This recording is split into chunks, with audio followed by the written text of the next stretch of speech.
Bom, pessoal, meu nome é Flávio, sou consultor sênior da Nutanix e preparei essa apresentação para explicar brevemente sobre o Nutanix Acropolis File Service ou simplesmente AFS.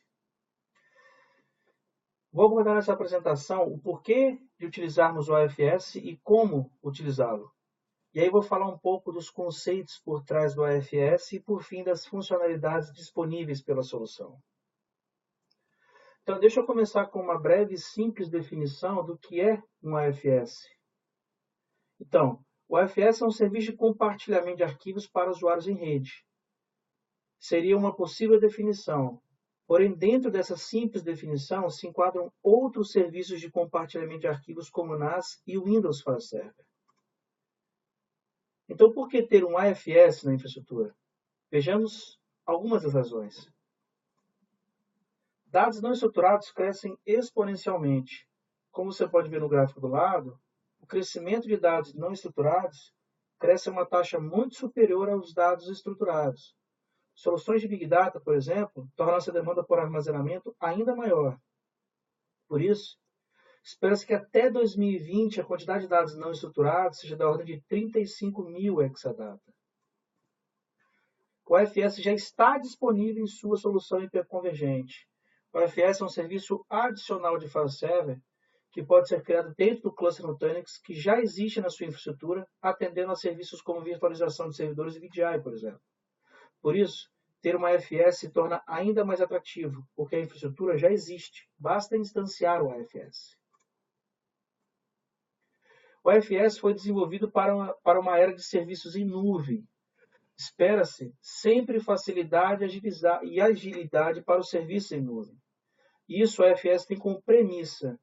Tudo precisa ser feito de forma rápida e fácil, mantendo o que as soluções tradicionais de NAS já nos oferecem.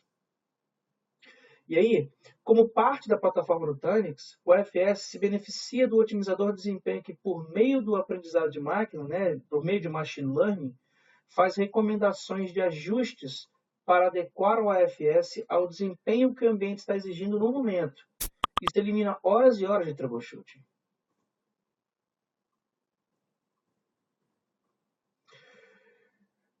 Você precisa de poucos minutos para criar uma instância de AFS. A solução hiperconvergente da Nutanix já está produtiva no seu ambiente. Não há o que instalar fisicamente. É uma solução totalmente software-defined. Então, de posse dos respectivos endereços IPs e do domínio do Active Directory, estamos prontos para criar um AFS em poucos minutos. O AFS é muito simples de se manter atualizado. Com apenas um clique você atualiza o seu AFS, mantendo ele com as funcionalidades mais recentes e corrigidos de bug. O AFS está desassociado do AOS.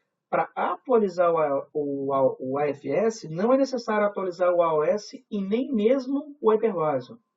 Para atualizar uma solução NAS, por exemplo, você precisaria atualizar todo o appliance, que por muitas vezes é uma solução unificada de NAS e SAN no mesmo appliance. Facilidade no crescimento horizontal, o scale-out, é outra razão para você ter um AFS. Qualquer serviço em nuvem precisa crescer horizontalmente, sem complexidade. Precisa ser uma atividade considerada de rotina, uma atividade fácil. O AFS pode crescer horizontalmente com poucos cliques. Esse crescimento irá adicionar novas VMs ao AFS, que chamamos de FSVMs, aumentando o poder computacional da instância de AFS, que inicialmente é criada com 3 unidades, 3 FSVMs. Lembrando que o crescimento vertical, que é o crescimento da capacidade de armazenamento, nem vou comentar aqui porque é algo inerente a qualquer solução de file server, ou ao menos deveria ser. O AFS apresenta todas as vantagens do DSF do cluster Nutanix. DSF é o Distributed Storage Fabric. Todas as vantagens já conhecidas e desfrutadas da sua plataforma Nutanix se aplicam ao AFS. Por exemplo, a tierização inteligente, onde os dados ativos, os dados hot, são mantidos em discos SSD para acesso rápido e quando esfriam são enviados para discos lentos, para HDs. As funcionalidades também de eficiência, deduplicação, compressão, erase coding e team provision também fazem parte do AFS. E as funcionalidades de proteção de dados. E aí entra a parte de backup e snapshot e a replicação de snapshots para cenários de DR. Além disso, as soluções tradicionais de NAS demandam dias para o Go Live e, além disso, são caras. Todo esse tempo para planejar, comprar, instalar, integrar e validar uma solução NAS gera uma complexidade que não se espera de um serviço em nuvem. O AFS traz toda essa gama de funcionalidades conhecidas das soluções NAS, porém com a agilidade que se espera de um serviço em nuvem. E ainda, as soluções NAS são inviáveis para escritórios remotos. Manter uma solução NAS dedicada ou até mesmo unificada com o SAN é custosa, porque demanda toda a infraestrutura de 3 camadas que já conhecemos. No caso do AFS, ele será apenas mais um serviço em cima de uma infraestrutura convergente existente no escritório remoto, inclusive podendo ser replicada para o site principal para que possa ser protegido. Então, como funciona o AFS? Quando o AFS é instanciado, um número mínimo de 3 VMs é criado, que chamamos de AFS VMs. Cada uma dessas VMs é criada em um nó do cluster Nutanix. À medida em que surge a demanda por crescimento do poder computacional, o AFS pode crescer adicionando-se mais AFS VMs ao cluster ou aumentando a memória CPUs das AFS VMs existentes. Independente do crescimento vertical ou horizontal, do scale-up ou scale-out, o namespace do AFS ele vai ser único. O AFS não exige a administração das FSVMs de forma independente. Todas as FSVMs que compõem a instância AFS são gerenciadas como uma unidade clusterizada. O AFS utiliza a mesma interface gráfica utilizada para administrar o cluster Nutanix, o Prisma. O AFS não se restringe a rodar sobre Acropolis Hypervisor, o AHV. Ele também pode rodar sobre VMware ESXi. O AFS atende às necessidades de um ambiente multi-tenant, porque mais de uma instância AFS pode ser criada no mesmo cluster Nutanix. Por exemplo, pode-se criar instâncias de AFS para atender a clientes ou departamentos diferentes. Nesse caso, estamos falando de instâncias AFS completamente independentes entre si. O AFS está incluído na licença Ultimate do AOS. A licença Starter e a Pro não incluem o AFS, porém o AFS pode ser adquirido por meio de licença adicional, as licenças add-ons. As licenças add-on permitem que o cliente adquira uma funcionalidade específica do cluster Nutanix que não faz parte da licença padrão Starter e Pro. Então, ainda sobre o funcionamento do AFS, observe esse diagrama. Temos um cluster de 4 nós Nutanix. Na criação do AFS, define-se a quantidade de AFS VMs, que nesse exemplo foram 3, além da quantidade de memória e vCPU por FSVM. É preciso também dizer a capacidade de armazenamento inicial do AFS, assim como o nome que ele usará para responder na rede. Pronto. O AFS está disponível para a criação de exports NFS e para compartilhamentos SMB. Bem, eu destaco aqui que o AFS utiliza o ABS, o Acropolis Block Service, que não é parte dessa apresentação, como serviço de armazenamento para os arquivos e diretórios. O AFS ele monta o disco virtual via SCSI, ele monta um disco virtual via SCSI dentro das FSVMs, e aí por isso não basta que a solução de backup que você esteja utilizando proteja as FSVMs no nível de máquina virtual, porque os arquivos que estão armazenados em discos locais desculpa, porque os arquivos não estão armazenados em discos locais do ponto de vista das VMs. É preciso proteger o AFS utilizando as APIs disponibilizadas pela Nutanix para provedores como Veritas, Commvault, Rubrik, ou da forma tradicional, utilizando os protocolos de acesso como SMB e NFS, para acessar o conteúdo que precisa ser protegido. Porém, é bom lembrar que essa forma de backup não é mais eficiente. Então, continuando, aqui a gente tem um cluster Nutanix representado por 4 nós. São as CVMs 1, 2, 3 e 4. Após criar a instância de AFS, temos 3 FSVMs registradas no domínio do Active Directory, com 3 registros de DNS, uma para cada FSVM. Essas entradas de DNS estão associadas ao mesmo nome, ao mesmo hostname. Nesse exemplo, AFS01. Então, quando o cliente faz uma consulta no DNS, o serviço de DNS pode responder com qualquer um dos 3 endereços IPs. E aí estou assumindo que ele está trabalhando no modo round robin, o DNS. E aí qualquer um desses IPs permitirá que o cliente acesse o serviço AFS. Então, falando um pouco do DFS Referral. Como funciona, então, quando um cliente faz uma conexão com a AFS? Como há 3 ou mais FSVMs, como seria, então, a interação da estação do cliente com esses 3 ou mais FSVMs? Eu vou utilizar aqui um cenário de Home Directories, onde cada usuário tem seu próprio diretório pessoal. Observe que esses diretórios estão distribuídos entre as 3 FSVMs. Então, por exemplo, o usuário Matt precisa acessar FSVM1 para alcançar seu diretório pessoal.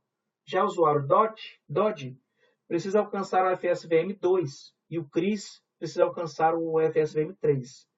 Porém, esses usuários não têm a menor ideia de onde estão esses diretórios pessoais e não estão interessados em saber. Todos irão acessar o AFS por um ponto único de entrada, namespace único, que neste caso é o afs01.domain.com. E o DFS Referral fará o papel de direcionar o usuário para a FSVM onde reside o diretório pessoal daquele usuário. Então, nessa conexão, a primeira interação do cliente Dodge é, obviamente, com o DNS. Quando o cliente faz uma conexão, ele utiliza o nome FQDN do AFS, que nesse exemplo é afs01.domain.com. Em seguida, o DNS retorna para o cliente Dodge o endereço IP de uma das FSVMs usando o mesmo usando o método round robin, ou seja, em momentos distintos, esse usuário poderá consultar o DNS e receber como resposta o IP de qualquer uma das FSVMs. Nesse exemplo particular, o DNS retornou o IP da FSVM1. Então, de posse desse IP, o cliente se conecta à FSVM1, solicitando acesso de leitura ao diretório /home/dodge. A FSVM1 retorna ao usuário uma mensagem informando que aquele diretório não se encontra na FSVM01.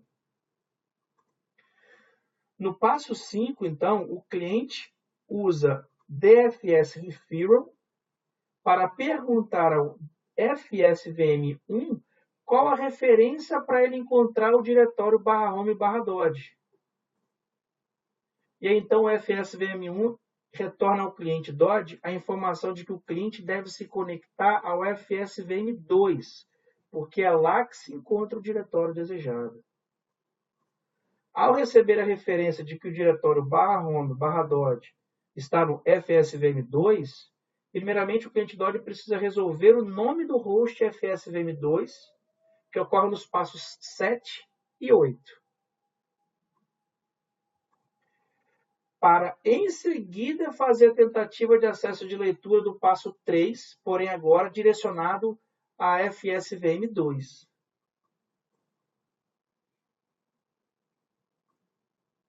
Quando um novo usuário é criado, o AFS é inteligente o suficiente para determinar em qual FSVM o diretório do usuário deve ser criado.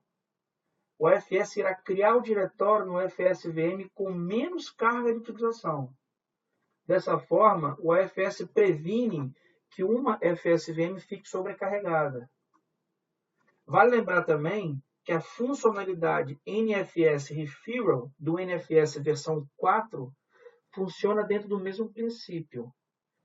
NFS versão 3, que inclusive não é suportado pelo AFS, é uma versão do NFS que não suporta Referral. Em relação às funcionalidades do AFS, eu resumi aqui tópicos que são importantes saber. Atualmente, o AFS suporta os protocolos SMB 2.0 e 2.1 e NFS versão 4. NFS versão 3 não é suportado, ao menos até a versão 3.0.1 do AFS. Com relação às funcionalidades de proteção de dados, o AFS pode ser protegido por snapshots, criados regularmente com base em um agendamento, com RPO máximo de 1 hora. Além disso, a solução de DR nativa do iOS também está disponível para o AFS. Então, é possível que uma instância AFS seja replicada de um cluster Nutanix para outro, sem preocupação com a latência de conexão. O Self-Service Restore permite que o próprio usuário possa restaurar arquivos de diretórios utilizando a opção conhecida como versões anteriores ou previous versions do Windows.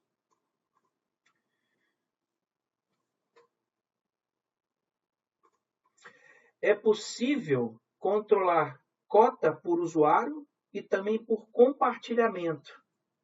Assim, cada usuário, por exemplo, fica limitado a uma determinada cota de armazenamento em seu Home Directory. Essa cota pode ser ajustada pelo administrador quando necessário. A integração com antivírus permite que arquivos solicitados pelo usuário, leitura ou escrita, sejam escaneados pelo antivírus antes que efetivamente o usuário tenha acesso ao arquivo. Dependendo do resultado dessa análise, o acesso pode ser permitido, rejeitado ou até mesmo enviado para uma área de quarentena, para que seja analisado pelo administrador em momento oportuno. O scan dos arquivos pode ser, inclusive, bypassado por extensão, por exemplo.